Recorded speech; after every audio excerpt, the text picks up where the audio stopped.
இந்த ஒரு சைனா பொண்ணு ஒரு கண்ணு தெரியாத வயசான நபரை கவனிக்கிறதுக்காக வந்திருக்கா. இருந்தாலும் இந்த பொண்ணுக்கு அவருக்கு உண்மையிலே கண்ணு தெரியாதா, இவர் நடிக்கிறாரா சந்தேகப்படுறா. இவர் சாப்பிடும்போது இந்த பெண்ணை பார்த்துட்டு தான் சாப்பிடுறாரு. இந்த வீட்டுல இந்த 2 பேர் தான் தங்கி இருக்காங்க. நைட் ஆனது ஹால்ல உள்ள லைட் ஆஃப் பண்ணிட்டு யாரோ நடந்த போற சவுண்டு கேக்குது. இவளும் டக்குன்னு திரும்பி பார்க்கிறா. இவளுடைய ரூம்ல யாரோ ஓட்டை போட்டு வச்சிருக்காங்க.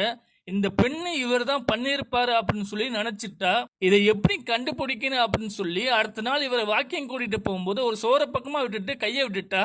பார்த்தா இவர் அந்த பக்கமா நடந்து போகாம நேரா நடந்து போறாரு. கண்ணு தெரியாத ஒரு நபர் எப்படி நேரா நடந்து போக முடியும் அப்படின்னு சொல்லி நினைச்சிட்டு இவரை கண்டுபிடிச்சிட்டா. இந்த பெண்ணை யார் வேலைக்கு அனுப்பிவிட்டாங்களோ அந்த நபரை கிட்ட போய் சொல்றா, எனக்கு இந்த வேலை வேணாம் அப்படின்னு சொல்றா. அந்த நபரை நீ தான் பார்க்கணும், உனக்கு அதிகமா சம்பளம் தரான் அப்படின்னு சொன்ன உடனே வேற வழி இல்லாம அந்த பெண் அங்கேயே தான் வேலை பார்க்கிறா. ஒவ்வொரு நாளும் தூங்கும் போது பயத்துல தான் தூங்குறா. இதை எப்படி கண்டுபிடிக்கணும் அப்படின்னு சொல்லிட்டு அன்னைக்கு நைட்டு அந்த ஹால்ல உள்ள லைட் ஆஃப் ஆனது நைட்ல என்ன செய்யறான்னு நடந்து போய் பார்க்க போறா. அந்த பக்கமா ஒரு நடந்து போற சவுண்டு கேக்குது. இவனும் ஒரு ஓட்ட வழியா எட்டி பார்க்கிறா. பார்த்தா அந்த வயசான நபர் தான். டக்குன்னு இவளுடைய கண்ணுல கத்திய வச்சு குத்திட்டாரு. இவனு வலி தாங்க முடியாம அந்த கத்திய வச்சு அந்த வயசான நபரை குத்தி சாவடிச்சிட்டு அவரை சூப்பு போட்டு குடிக்கிறா.